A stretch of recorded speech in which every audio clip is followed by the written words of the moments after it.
के लिए एक नई कंपनी के ऑफिस में शहर के सबसे बड़े बिजनेसमैन का लड़का शहर की लड़कियां मरती थी। लुक में वह किसी राजकुमार या हीरो से कम नहीं है। आज बहुत उदास एक नई कंपनी के ऑफिस में पिछले 3 घंटे से एक मुलाकात के लिए बेचैन बैठ था। हर 15 मिनट में रिसेप्शन पर बैठी लड़की से बार बार पूछ रहा है, क्या सर फ्री हुए, क्या सर फ्री हो गए। जिसकी तनख्वाह उसके ड्राइवर से भी काम थी। आज वह रिसेप्शनिस्ट उस लड़के पर चिल्लाकर बोली, आप अपनी जगह पर शांत बैठे, जब वक्त आएगा मैं आपको बता दूंगी। रुलाने वाली लव स्टोरी इन हिंदी। ऐसा हली बार हुआ है कि रोहित राय इतना बड़ा आदमी नौकरों की बात सुन रहा था। बात कुछ ऐसी थी कि रोहित राय की कंपनी दिवालिया होने वाली थी और उसको सारी उम्मीद इस नई कंपनी के मालिक से थी। शायद ये कंपनी का मालिक उसको दिवालिया होने से बचा ले। 3 बजे 4 घंटे इंतजार के बाद रिसेप्शनिस्ट उससे बोलती है, अब आप मैडम का केबिन में जा सकते हैं। बॉस के तक जाने से पहले रोहित को ये तो पता चल गया कि इस कंपनी का बॉस कोई लड़का नहीं बल्कि एक लड़की है। केबिन में पहुंचकर रोहित जब बॉस को देखता है तो दंग रह जाता है और कहता है, तुम और इस कंपनी की बॉस हो, ये हो ही नहीं कता। जाओ जाकर बॉस को बुलाओ। क्यों, मैं तुमको बॉस नहीं लगती? और अगर ऐसा है तो तुम जा सकते हो। नहीं नहीं, मैं तो बस पूछ रहा था। ऋतु, तुमको मेरी हालत का अंदाजा नहीं है। मैं किस हॉल में हूँ। तुम अनी जवान से मेरा नाम मत लो, मैडम कहो मुझे, नहीं तो धक्के मरकर ऑफिस से निकलवा दूंगी। सॉरी मैम, अब ऐसी गलती नहीं होगी, रोहित ने जिल्लत भरी आवाज में बोला। ऋतु, मुझे तुम्हारी और तुम्हारी कंपनी की सारी जानकारी है। जाओ अपने बाप से कह दो, तुमको बर्बाद होने से कोई नहीं रोक सकता। जो सब हुआ है मैंने ही किया है। ये बदला है मुझे धोखा देने का। कैसा धोखा? रोहित ने नम आंखों से कहा। भूल गए तुम और तुम्हारे बाप ने मुझे कैसे ठोकर मारकर भगाया था। तुम्हारे बाप ने तो मुझे गंदा खून तक कहा था। मेरे पूरे परिवार को आधी रात में घर छोड़कर जाना पड़ा। इतना सब करके तुम भूल गए सब। ये तुम क्या कह रही हो ऋतु? मैंने तो ऐसा कुछ भी नहीं किया। मैं तो चाहकर भी उस दिन अपना वादा पूरा नहीं कर पाया। बस इतनी सी बात। क्या तुमको नहीं पता क्या हुआ था? उस दिन मैं अपना सारा घर बार छोड़कर अपनी जिंदगी को दांव पर लगाकर तुम्हारे साथ अपनी जिंदगी बसने आती थी। मैंने 4 घंटे इंतजार किया। उस रात का आंधी तूफान भी मुझे तुम्हारे पास आने से नहीं रोक सका। उस तेज बारिश में 4 घंटे खड़े खड़े मैंने अपने अरमानों को जलते देखा। तुम्हारे बाप ने धमकी दी, अगर मैं ये शहर छोड़कर नहीं गई तो मेरी छोटी बहन कहीं मुंह दिखाने के काबिल नहीं रहेगी। तुम्हारा बाप 20 लोगों के साथ मेरे घर पर आया और मेरा घर जलाकर गया और तुमको कुछ भी नहीं पता। रुलाने वाली लव स्टोरी। कैसे मैं आधी रात को अपने परिवार के साथ शहर छोड़कर भागी।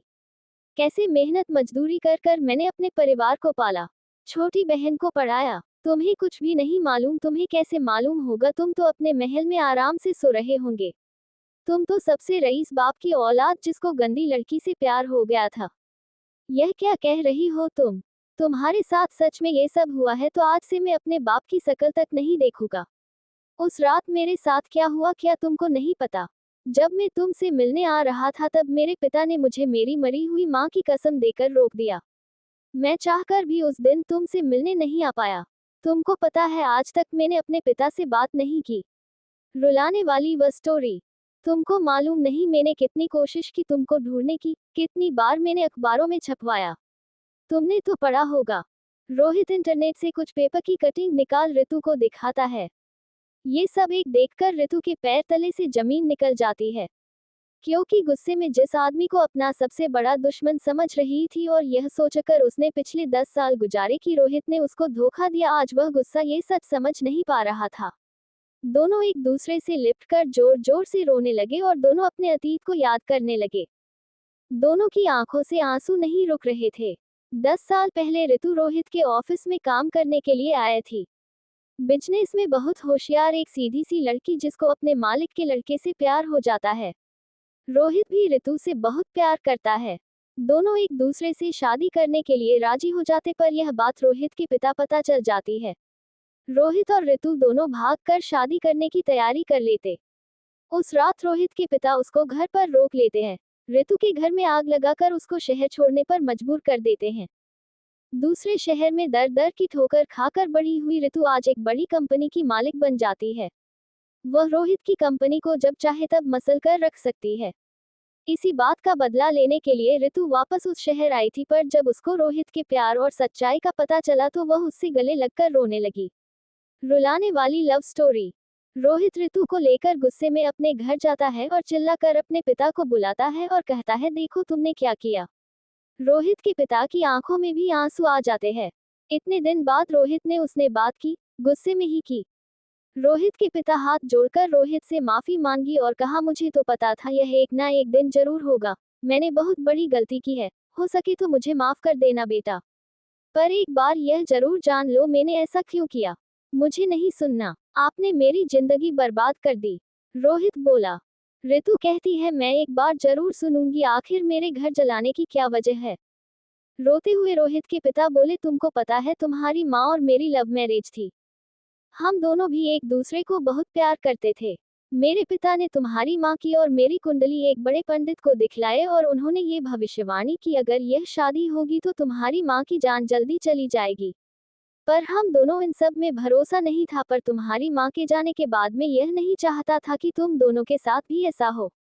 जब मुझे पता चला तुम और ऋतु एक दूसरे को प्यार करते हो तो मैं तुम दोनों की कुंडली उसी पंडित को दिखाए और उसने तुम दोनों के बारे में वही बात कही। जिस दुख से मैं जी रहा हूँ वही तुम लोगों को न मिले, इसलिए मैंने ये सब किया। पर क्या तुमको पता है ऋतु की कंपनी इतनी बड़ी कैसी हो गई? वह अज्ञात डोनर कौन है जिसने तुम्हारी कंपनी में इतना सारा पैसा लगाया है? वह मैं हूँ। क्या आप? ऋतु के पैरों तले से जमीन निकल गई है। मैं अपनी गलती का भुगतान जैसे मैं कर सकता था मैंने किया। फिर मैं तुम दोनों से हाथ जोड़कर माफी मांगता हूँ। तीनों एक दूसरे से लिपट कर रोने लगे। आज सबकी जिंदगी से सरे गुस्से और गलतफहमी का बोझ उतर गया। ऐसे ही वीडियो देखने के लिए हमारे चैनल को लाइक एंड सब्सक्राइब करें। Thanks for watching.